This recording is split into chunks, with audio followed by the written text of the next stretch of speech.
Hello everyone, I'm Sophie, and as you can see I'm wearing scrubs, and that's because I work in the medical field, but I am not doing what I went to school for, which was medical school.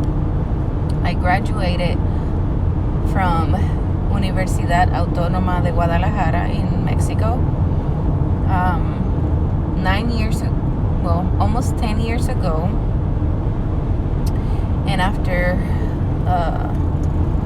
graduation, I came to the States, studied for 4 months for step 1, and with the hopes that I was gonna pass it and stay here and do my 5th pathway, or my 1 year of internship, to be able to get a residency or get into a residency program.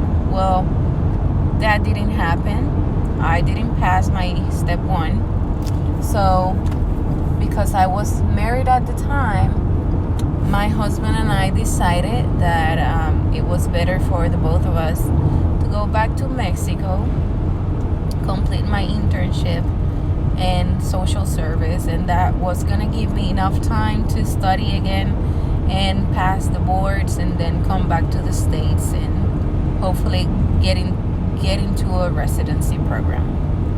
Well, we did go back to Mexico, and I completed my training years, and we came back to the States. I never took the steps while I was doing my internship and social service here. Came back to the States, lived with my parents for a while, and went to a review program it used to be PASS program. For the second time, I stayed there for 2 months, and when I took the step 1, I didn't pass. So I was frustrated. At the same time, I had paid for the step 2 CS because I was pretty confident that I could pass the step 2 CS, since I had some skills and my English wasn't that bad. And because I practiced well while I was doing my social service, I thought it was okay to take it. It wasn't that difficult. So I didn't pass step 1. I did go and take step 2 CS, which I passed. And then I felt confident again, like, hey, I passed step 2 CS, so this is what I'm really meant to do. I am a doctor. I need to get my license. I know I can be a good doctor. But every time I would start studying for the step 1 and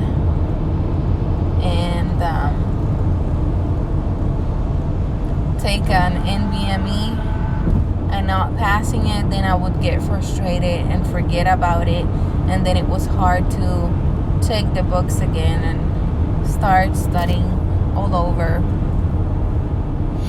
So I just got frustrated, and I decided that I had to start working, because I brought my husband to this country as a permanent resident.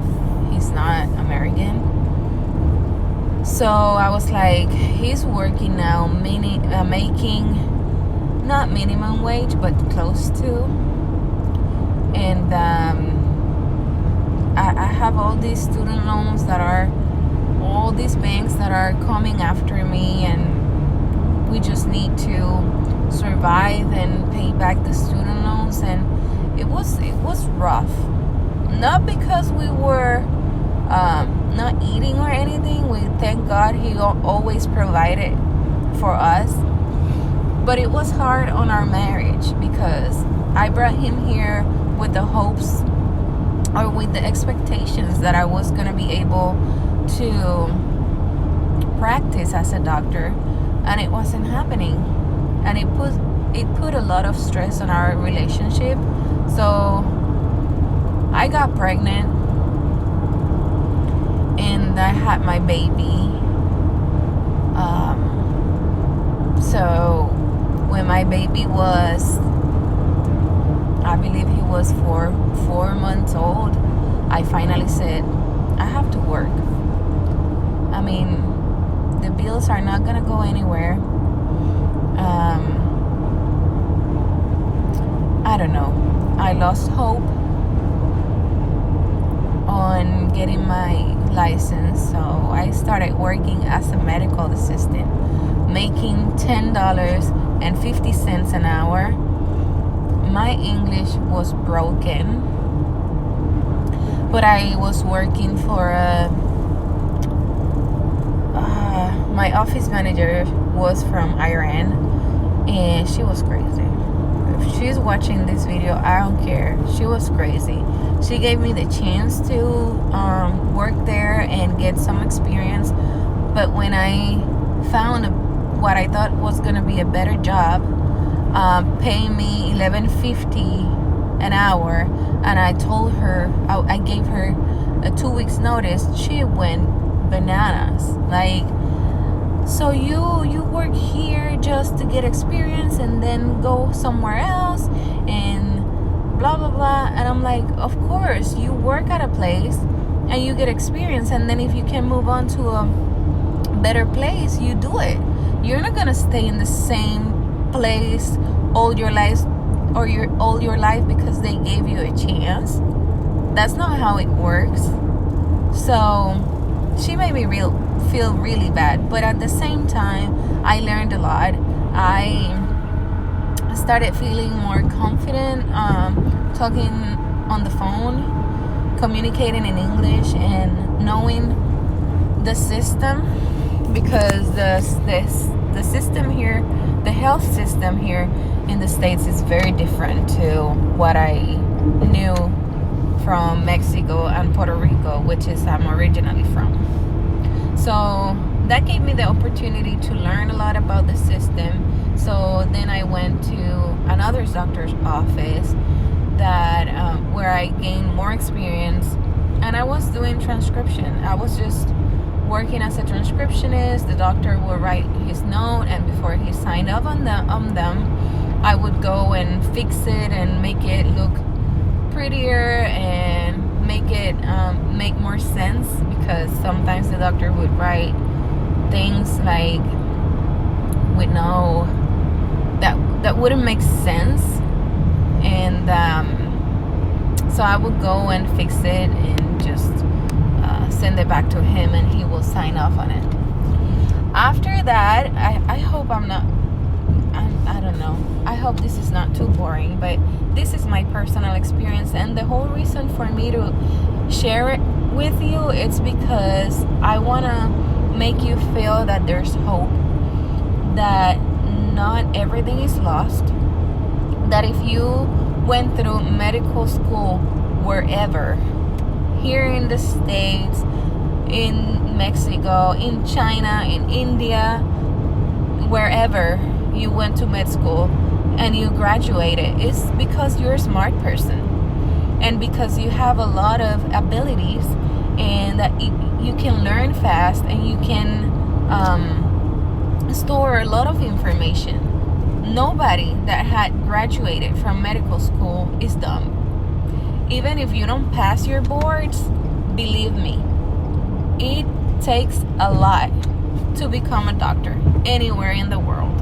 Even in the private school that you might think, oh, you don't have to study to get a diploma. I don't care. You went through it. If people think that it's easy, then they can go through it, and then they can let me know how hard it was, because it's not easy. It's not easy, and I truly believe that if you went through it and you graduated, you're a smart person. So anyway, after working as a transcriptionist, One day I got tired of making $11.50 and not getting 40 hours a week.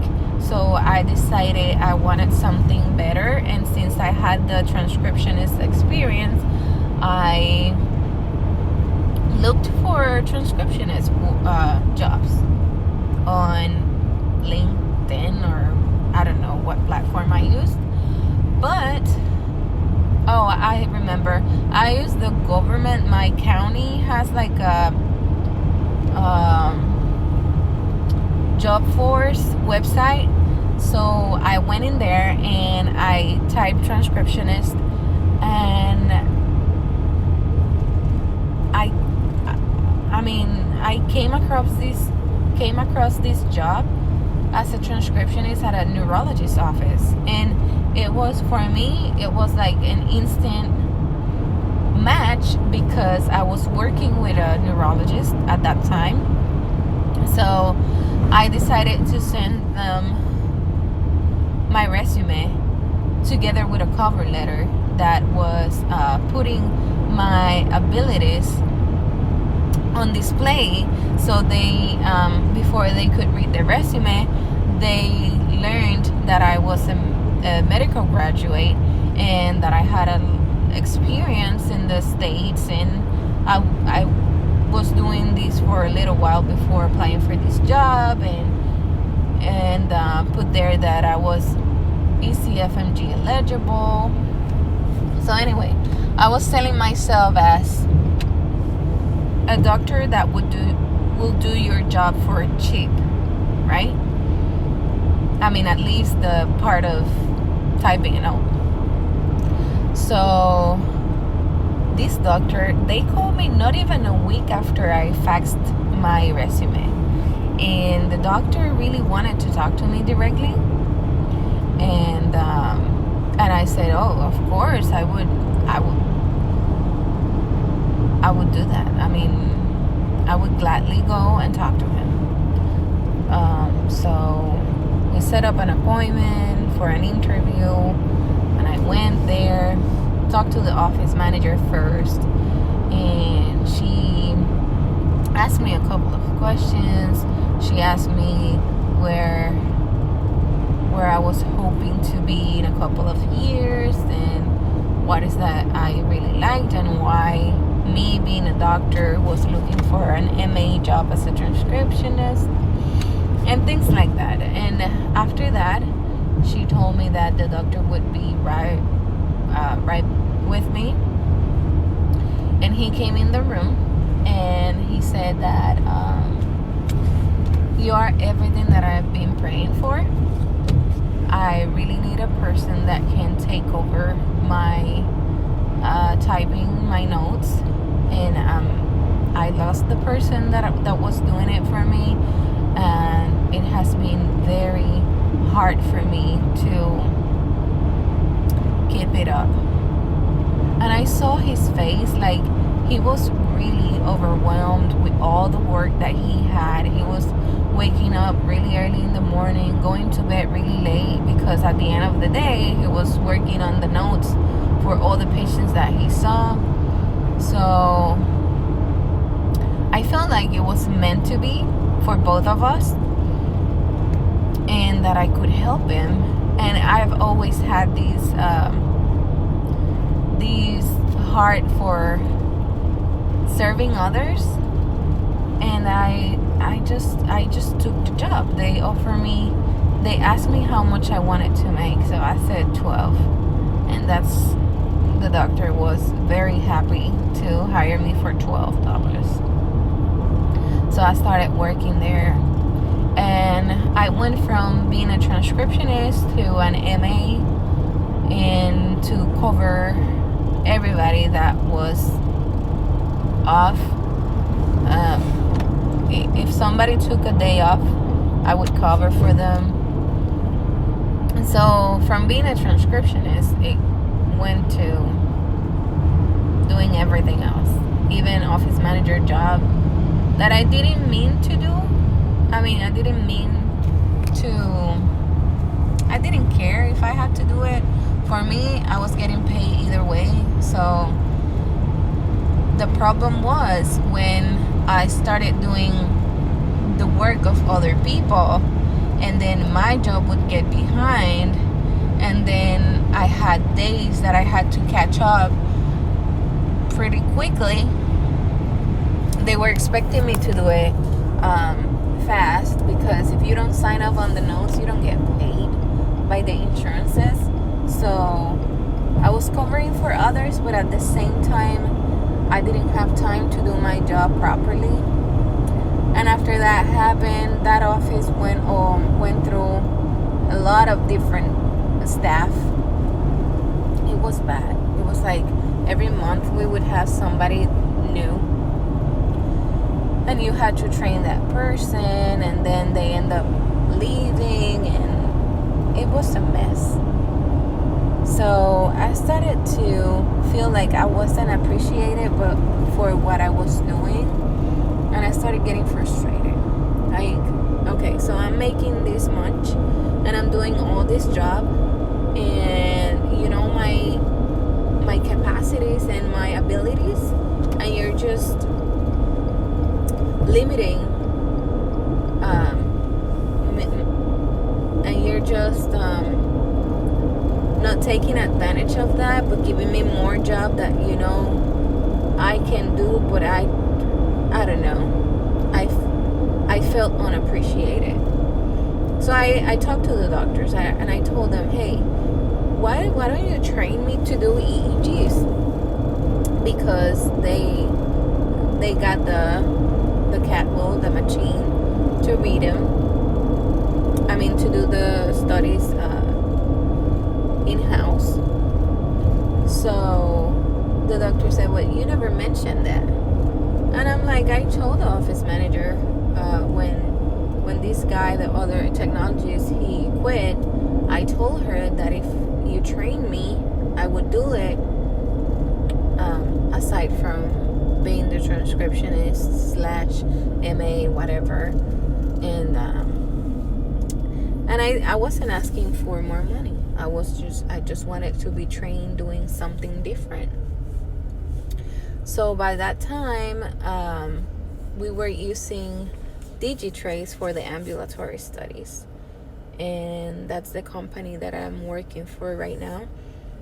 And my office manager called the supervisor, the Florida account manager, and he said, of course we can train them. And he sent a technologist right away, and she trained me. She went there for like three different days and gave me a quick training, and just like that I started doing EEGs for this doctor. Poorly trained. The quality of my EEGs, now that I'm doing it professionally with this company, I can say they were crap. I didn't know how to check impedance. I mean, it was a poor job from my side, but I didn't have anybody to tell me, hey, you need to fix these or you need to do these. I've learned a lot since I've been working with this company now. But anyway, so the doctor told me that he would pay me a little bit more for doing the EEGs, because when they do EEGs, they get a lot of money. So nothing. So I just started doing the EEGs plus all the other work that I had to do on a daily basis. And again, every time somebody quit, or every time that someone took vacation, or whatever the case was, I had to cover for that people, which I didn't mind. But at the same time, as I said already, I had to catch up on my job, and if I didn't do it, the doctor would end up doing it, and we would get behind anyway. So it was bad, but I was like happy that I was able to afford rent in a nice place and provide for my family. And so I did it, and I didn't complain. But one day, Oh, after that, they started integrating like health and beauty stuff in the clinic, and I started losing weight and using their system to lose weight. So I was kind of the how you call that, the model for them. Every time that somebody would ask me what I was doing, I would say that I've been doing the doctor's diet and using the injections and blah blah blah. I wasn't getting paid for that either.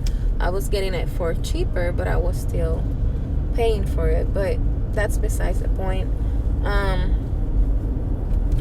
Anyway, one day my office manager called me, and she told me that the doctors thought it was a good idea to hire a person to do EEGs.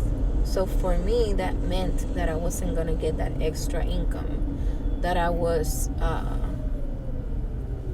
relying on to pay my rent.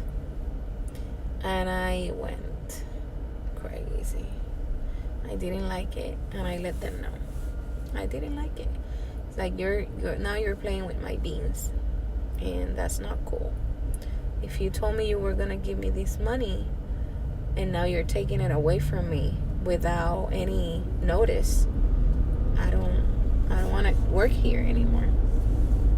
I got so upset because I didn't think it was fair. It's like, why don't you hire somebody to do the MA job that I'm covering for, instead of taking the EEG job away from me, and I'm gonna end up doing something that I didn't sign up for.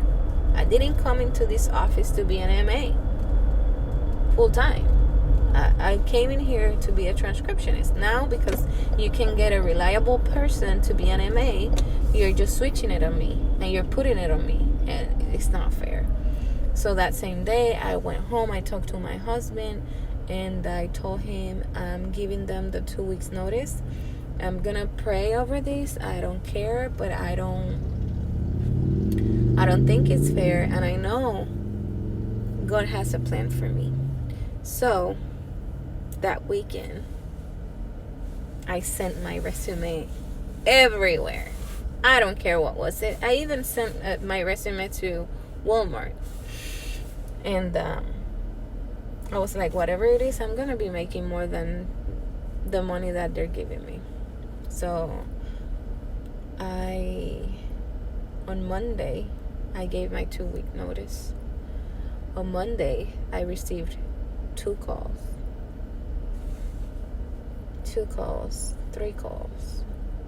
One from a neurologist office for an MA position, and one for a part-time job as a medical records clerk. And I have sent a text message to who is my supervisor now, the same people that trained me to do the EEGs, because my office manager told me that they pay good money. And I texted him like, hey, I know that you have an opening. Let me know if you think that I'm qualified. So that same night, I got 3 calls. They all called me. The person that is my supervisor now asked me, how much do you want to make? And I was like, what? Nobody has ever asked me that question. So I told him what I was expecting, and he offered me $5 more than what I was expecting, because when you haven't worked doing something, you don't know what to expect. And they I don't know. They can offer you whatever, and you don't even know if you're worth that or more. But if in your mind you're going to be making more than what you're making at that time, you're going to take it. And that's what happened. I had an interview on Wednesday afternoon for the neurologist office. But at 1, I had to go and talk to this guy that for me the $5 more than I was expecting, or what that I was asking for. And nothing. I met him at a tropical smoothie. He paid for lunch. He explained me how the job worked and what I was gonna be expected to do, and if I agreed to do it, he would hire me on the spot. And I was like, oh my God, I was overwhelmed. That never happened to me. So I talked to my husband. He said, take it. I called the other doctor and told him, I'm sorry, I won't go to the interview. I already got a nice job offer, and I'm gonna take it. And at the same time, I took the medical records clerk as a part-time during the weekends. So everything started going better. For me, it was a big jump financially. So I thought God was blessing me, and He's been blessing me with these jobs. I've been with this company for a year now, and I'm about to get registered. EEG Technologies is something that you want to do if you have a chance, because they pay good money. And if you have a degree and you can get trained somewhere, there's a path that you can get registered and make close to what an RN would make, which is hard to do when you have a medical degree from another country and you don't want to go back to school. You can do EEG Technologies and make decent money.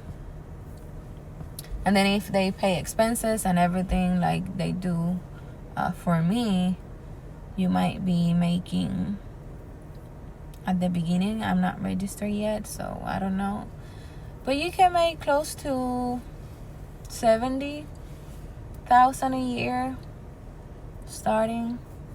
But if you get registered, it jumps a whole lot. So that's something you might want to look into.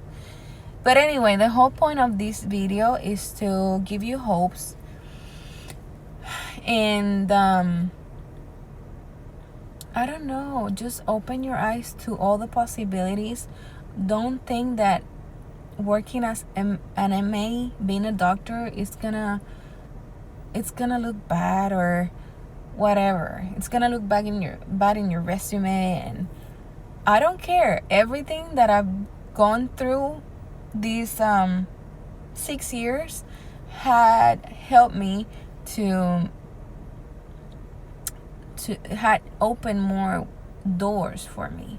So I don't care. I've made $10 an hour, and I did so many things that I wasn't planning on doing. And even though I'm a doctor, nobody recognized me as a doctor. I don't care. We need to survive. We need to provide. We have to look for options that don't have to put you back in school, because that's more debt. We have to repay student loans if you're American and you took student loans. So you have to do whatever it takes. That's gonna open doors for you. That's gonna make you see that you are smart, that this is just momentarily, it's not forever. Whatever you're doing, whatever you're going through now, it's gonna help you for the next step in your life. And you're powerful, you're smart, and you're capable of doing great things. Right now, I'm thinking I wanna open a business. I'm not sure yet what is it gonna be, but it's gonna be in the medical field, and it's gonna be big. And I'm hoping after 1 or 2 years, I can take under my umbrella more doctors, unlicensed doctors, people that I know are smart and can grow my business, and that I can rely on them, and that we're gonna make money together, and that we're gonna pay those student loans off, and that we're gonna be making the same or more money than our classmates that are licensed, and because we're not dumb, we're not stupid. I mean, if we went through med school, it's because we're smart, and because there's a lot of ideas here, and critical thinking, and that's why people is lacking of these days. And doctors don't have time to think how they can grow their business being doctors, because they can think about real estates and they can invest their money in other things, but they don't have time to think how they're losing money, how this is affecting them financially. Where is the bleeding? We have to stop the bleeding. I know doctors that can be making a lot more money, but there's a place in their practice where they're losing a lot of money.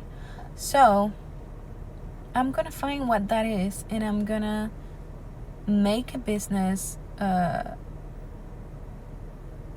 gonna make a business based on that, and I'm gonna be a millionaire. So you might think that I'm crazy now, but we'll talk in a couple of years, and you might be working for me if you want to join me. For now, if you have any questions about EEG technologies or whatever, about being a FMG or IMG in the States, not speaking the language, or what are the options, just comment below, or I'm gonna link my email in the description below, and you can go ahead and send me an email. I'll answer your questions, and I hope you like this video, and if you like it, I'll make more. I have a lot of experiences that I want to share with you, and I wasn't sure about making this video, but I know that this is gonna help a lot of people, and I wish there was somebody else that would do it when I was looking for options, but there's nothing out there. There's nothing. And I know we're powerful, so together we can. I mean, what about having a team of doctors doing something for licensed doctors? That would be like the dream team. Me saying I have a team of doctors working for doctors would be like, what else do you want? What else do you need? You have expertise, you have knowledge. I mean, there's no MA, nurse practitioner, physician assistant that would do this for you. We will take over, and we will